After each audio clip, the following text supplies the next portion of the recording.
Nah, ini kita bahas dulu komentar-komentar yang pekok.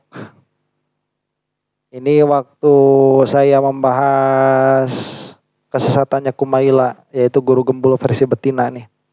Saya bilang kan mereka sesat ya. Ada yang bilang Habib lebih sesat. Ini akunnya Maju Kiai. Habib lebih sesat.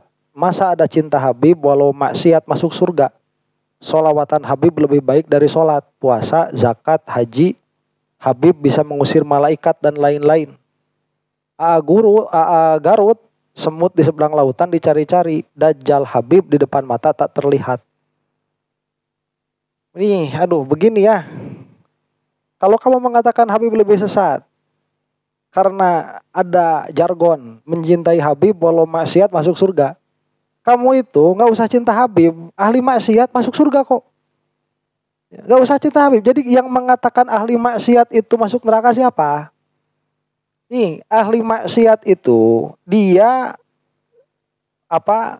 takdirnya itu dipasrahkan kepada Allah. Kalau Allah itu mengampuni, maka dia masuk surga tanpa masuk neraka dulu. Kalau Allah menghendaki untuk disiksa, ya dia disiksa dulu. Sebelum dia disiksa, nanti datang syafaat-syafaat. Kalau datang syafaat, baik dari Rasulullah Shallallahu Alaihi Wasallam atau dari para ulama, maka dia tidak akan masuk neraka. Jadi bahasa mencintai Habib meskipun maksiat itu masuk surga, itu nggak usah dikoyir mencintai Habib juga orang ahli maksiat mah nggak bakalan kekal di dalam api neraka. Karena yang kekal di dalam api neraka itu hanya orang kafir atau orang musyrik. Hanya itu. Nah, adapun kita itu mencintai habaib, mencintai zuriyahnya Rasulullah Shallallahu Alaihi Wasallam karena Rasulullahnya, bukan karena orangnya. Kalau misalkan kita ini mencintai ada orang dia alim, ganteng begitu ya, kemudian dia itu tutur katanya baik, akhlaknya baik, meskipun kita nggak tahu dia Habib, kita sudah jatuh cinta itu.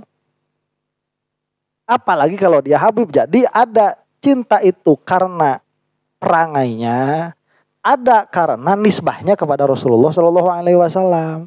Nah, ini kita itu mencintai para habaib karena nisbahnya kepada Rasulullah. Terlepas bagaimanapun akhlak mereka, yang mana kita itu mudah-mudahan itu adalah cara kita dalam mencintai Rasulullah Shallallahu Alaihi Wasallam. Karena Rasulullah sudah tidak ada. Ya. Oh, kan bisa saja dengan amal ibadah segala macam. Iya bisa juga, ya silahkan. Cuman kan tidak menafikan begitu.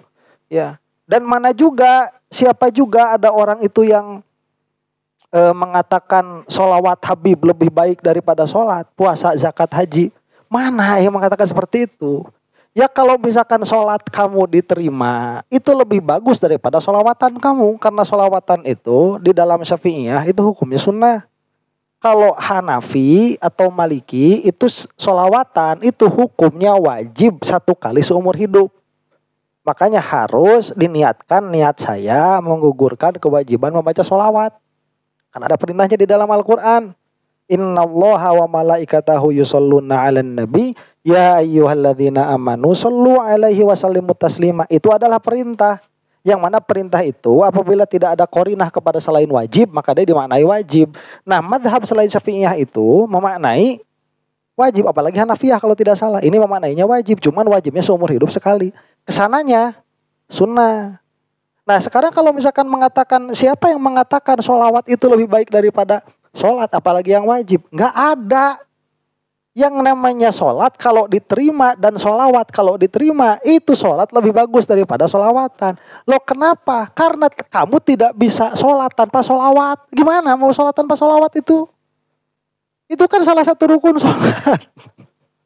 Iya kan? Allahumma sholli ala sayyidina Muhammad, atau gak pakai sayyidina, Allahumma sholli ala Muhammadin wa ala ali Muhammadin. Itu wajib hukumnya di dalam sholat. Maka sholawat kalah sama sholat. Karena sholat itu sholawat plus yang lain. Cuman begini ya, mungkin ada bahasa seperti ini. Kalau yang namanya sholat itu belum tentu diterima. Kalau sholawat Pasti diterima. Ikroman li Muhammadin sallallahu alaihi wasallam, untuk memuliakan Nabi Muhammad sallallahu alaihi wasallam. Jadi kalau kita bersolawat kepada Rasulullah itu nggak ada rukun, nggak ada syarat. Kalau kamu sholat ada rukun, ada syarat. Sholat itu bisa nggak sah, solawat itu tidak sah. Jadi nanti permasalahannya seperti ini. Kalau kamu itu meminta kepada Allah Subhanahu wa taala agar Allah Subhanahu wa taala itu mengangkat derajat Rasulullah Shallallahu alaihi wasallam sebagaimana yang telah dijanjikan oleh Allah, maka itu pasti akan diterima, bahwa Rasulullah itu pasti akan ditinggikan derajatnya. Nah, adapun nanti apakah kamu ini diterima sholawatnya, dalam pengertian apakah sholawat kamu ini ada pahalanya atau tidak, yaitu nanti tergantung keikhlasan kamu. Jadi diterimanya itu sholawatnya ini, tetap pahalanya buat kamu mah ada ikhlas di situ atau tidak. Ya, cuman kalaupun tidak ada ikhlas, karena ini sampai kepada Rasulullah, kita mengharap syafaat Rasulullah Shallallahu alaihi wasallam dari banyaknya sholawat. Makanya ada bahasa tuh di dalam hadis, kalau tidak salah di dalam Riyadhus Shalihin ini ada, ahakun nas ilayya yaumal qiyamah aktsaruhum sholawatuhum. Orang yang paling berhak kepada syafaatku nanti di yaumil qiyamah adalah yang paling banyak sholawatnya gitu. Jadi kenapa dikatakan lebih sesat? Guru gembul yang sesat. Kamu juga maju kiai itu kayaknya mah sesat kamu itu. Nah, Garut lautan semut di seberang lautan dicari-cari, Dajjal Habib di depan mata tak terlihat. Aduh, yang Dajjal itu pembohong. Pembohong itu orang yang perkataannya tidak sesuai dengan kenyataan. Nah, pembohong yang paling besar itu yang berbohong di dalam aqaid. Ya kamu itu mah, ya, atau si guru gembul gitu.